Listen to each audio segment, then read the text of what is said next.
வாசி life style சேனலுக்கு வாங்க. இன்றைக்கி ஒரு கீரை நம்ம வைக்க போகிறோம். அந்த கீரை இது நம்ம காட்டில் விளைஞ்சது. இந்த கீரையை துடுப்பு கீரை அப்படின்னு சொல்கிறாங்க. திருநெல்வேலி, தூத்துக்குடி இந்த பக்கம் இது வருது.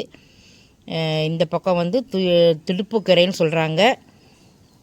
மற்ற பக்கம்லாம் என்ன சொல்கிறாங்க அப்படிங்கிறது தெரியாது. இந்த துடுப்பு கீரையை வச்சு நம்ம இன்றைக்கி கீரை கடைய போகிறோம்.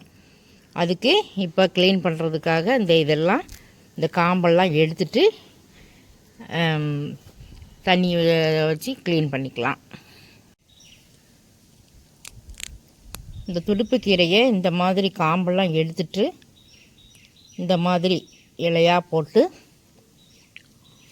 அதுக்கப்புறம் தண்ணி வச்சு 2 தடவை நல்லா வாஷ் பண்ணிவிட்டு அதுக்கப்புறமா இந்த கீரையை நல்லா சட்டியில் போட்டு மண்சட்டியில் போட்டு வேக வச்சு துடுப்பு வச்சு கடையணும். மிக்சியிலையும் கடையலாம். துடுப்பு கீரை இப்போது மண்சட்டியில் கடைஞ்சா அது ஒரு டேஸ்ட்டாக நல்லாயிருக்கும். இப்போ இந்த கீரையை க்ளீன் பண்ணிவிட்டு பார்க்கலாம்.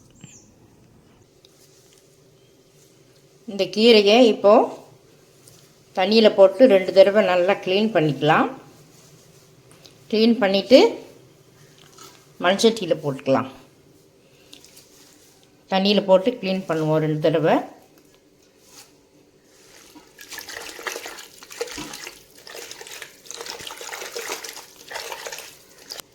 ரெண்டு தடவை க்ளீன் பண்ணிவிட்டு பார்க்கலாம். க்ளீன் பண்ண கீரையை மண்சட்டியில் போட்டிருக்கேன். இப்போது இதுக்கு 1 டம்ளர் தண்ணி ஊற்றிக்கலாம். அளவாக தண்ணி ஊற்றி கடையணும். ரொம்ப தண்ணி ஊற்றிட்டு தண்ணியை இருக்க வேண்டியது வந்துடும். அப்படி இருக்கும்போது கீரையினுடைய டேஸ்ட் நல்லா இருக்காது. அதனால் முதல்ல அளவோடு தண்ணி ஊற்றிக்கணும். இப்போ அடுப்பை பற்ற வச்சுக்கலாம். கீரையை மூடி போட்டு வேக வைக்கக்கூடாது, அல்லது கலர் மாறிடும். இந்த கீரை கடையலுக்கு மசால் எதுவுமே சேர்க்க வேண்டியதில்லை. வெங்காயம் அந்த மாதிரி இன்க்ரீடியன்ட்ஸ் எதுவுமே தேவையில்லை. வெங்காயம், மிளகாய் அந்த மாதிரி எதுவும் வேண்டியதில்லை. இது வெறும் தண்ணியில் வேக வச்சு அதுக்கப்புறம் நம்ம என்ன சேர்த்து கடையிறோம் அப்படிங்கிறத அதுக்கப்புறமா பார்க்கலாம். கீரையை ஒரு தடவை நல்லா புரட்டி விட்டுக்கலாம். வேகும்போதே புரட்டி விட்டுக்கலாம்.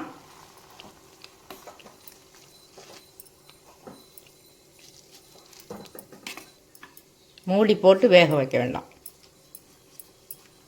இந்த கீரையை கடைஞ்சி பருப்பு குழம்பு வச்சு சாப்பிடும்போது இந்த கீரை நல்லாயிருக்கும். சைடிஷாக வச்சு சாப்பிடும்போது அதே மாதிரி சாதத்தில் இந்த கீரையை போட்டு பிசைஞ்சு சாப்பிட்டாலும் அவ்வளோ அருமையாக இருக்கும். எப்படி வைக்கலாம் அப்படிங்கிறத பார்ப்போம். கீரை இப்போது நல்லா வெந்துருச்சு. இந்த கீரை எடுத்து நசுக்கி பார்த்தோன்னா நல்லா நசுங்கும். அதான் பார்க்குற இது.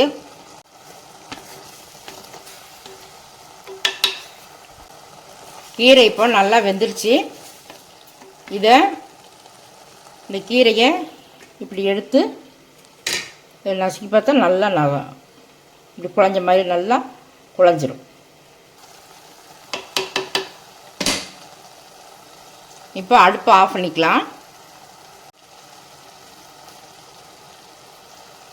மண்சட்டியில் இருக்கிறதுனால அடுப்பை ஆஃப் பண்ணாலும் கொஞ்சம் நேரம் கொதிச்சிக்கிட்டு இருக்கும்.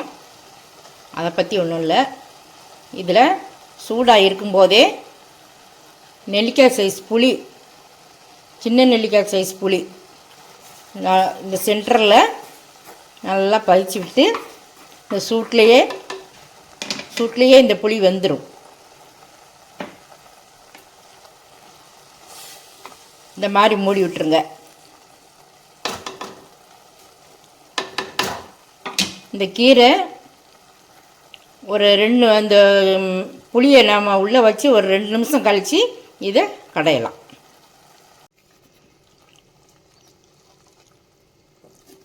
இதை கடையும் போது என்ன சேர்க்குறேன் அப்படிங்கிறத அப்புறம் பார்க்கலாம். இப்போ இந்த கீரையை கடையிறதுக்கு முன்னாடி ஒரு தாளிப்பு கொடுத்துக்கலாம். கடலை எண்ணெய் 1 டேபிள் ஸ்பூன் ஊற்றிக்கலாம்.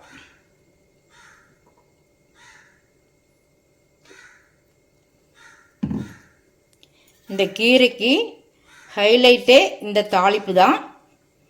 அதனால் இந்த தாளிப்பை சேர்த்து கடைய போகிறோம். அதனால் கீரையை கடையிறதுக்கு முன்னாடி இந்த தாளிப்பை தாளித்து அந்த கீரையில் சேர்த்துக்கலாம். கடுகு உளுந்தம் பருப்பு போட்டுக்கலாம். கடுகு வெடித்ததும் வத்தலும் கருவேப்பிலையும் போட்டிருக்கேன். அடுப்பு ஆஃப் பண்ணிட்டேன். இதை கருகாமல் எடுத்துக்கலாம். இதை சேர்த்துக்கலாம் கீரையில்.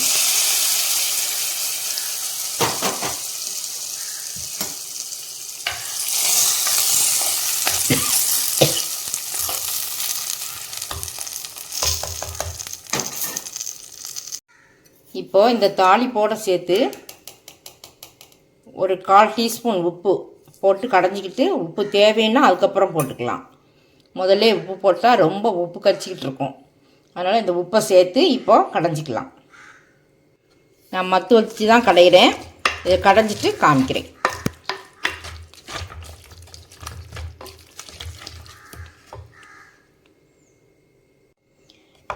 கீரை கடையும் போதே நம்ம இந்த கீரைக்கு உப்பு எப்படி இருக்குது அப்படின்னு டேஸ்ட் பார்த்துட்டு இந்த கடையும் போதே கொஞ்சம் சேர்த்துக்கலாம் வேணும்னா.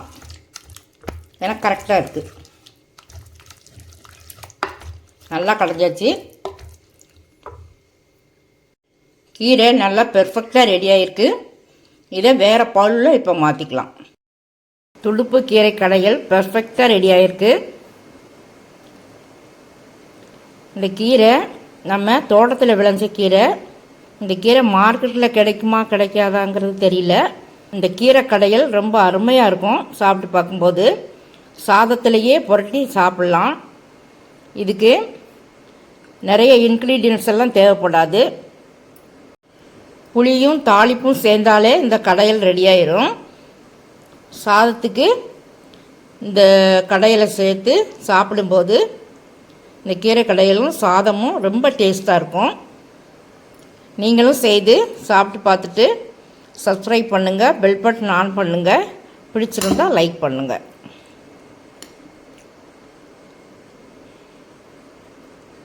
சூப்பராக இருக்கும்.